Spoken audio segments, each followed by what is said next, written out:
one of the things that we spoke quite a lot about was the possibility of, them helping us to open the restaurants or sell the restaurants quickly. And I think that's probably where the benefit will come from. If we can find people to take over the restaurants in terms of fixtures and fittings and that kind of thing, I think that's probably our best option right now.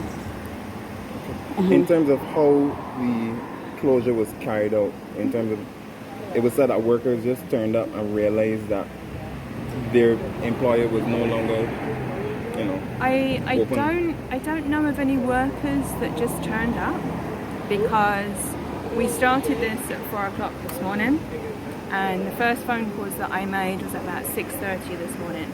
And obviously when you start making those phone calls at 6:30, people then start passing the message on. What we did was we asked the managers to pass the message on to their staff. I have asked the managers if they did that, and they've confirmed that those people that had a valid phone number got the message. I think there were some people that we were unable to reach because the number that their manager had for them wasn't valid. So those ones, unfortunately, probably found out in the media. But will the workers receive everything that is due to them? We have a meeting at 4 o'clock this afternoon with the staff, and we'll be briefing them on that. Has the company filed for bankruptcy? Generally, as it relates to bankruptcy, it's either a supplier that pushes you into bankruptcy or you take voluntary bankruptcy. In either of those cases, you don't get the opportunity to do anything with the existing property. So therefore, if it was that somebody was interested in coming and opening this restaurant, whether it's as Chin Chin or whether it's as something else, then they wouldn't be able to access the facility. And then this building then would be shut down until the receivers get in and start to sell things. Okay. And the reality is this building doesn't belong to us. So there's not actually that much to sell for the receivers to be able to sell and make any money from. But a lot of people have been saying that there's more to the story, and that was echoed by Minister Marsha Caddle. There's more to what was told to the staff. There's something happening behind the scenes for this abrupt and sudden closure. I don't know what else there could be other than what was communicated. From my perspective, there's nothing sinister involved here. I don't know what she was referring to, but essentially the reasons that were given surrounded, taxation. The message that was sent was a relatively strong message, which would have been highly critical of government's taxation policies. And the question is whether there are any other internal matters that may have forced this decision to happen. I think it's easy for people to read that release and say that it was an attack on government policies. But if you read it properly, there were other things in there as well. And in particular, one of the big issues that we have is the fact that the majority of our visitors are Brits.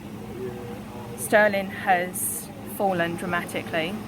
The stock markets in the UK just in the last week have just taken a major plummet, and obviously these things have an impact on what the tourist has to spend.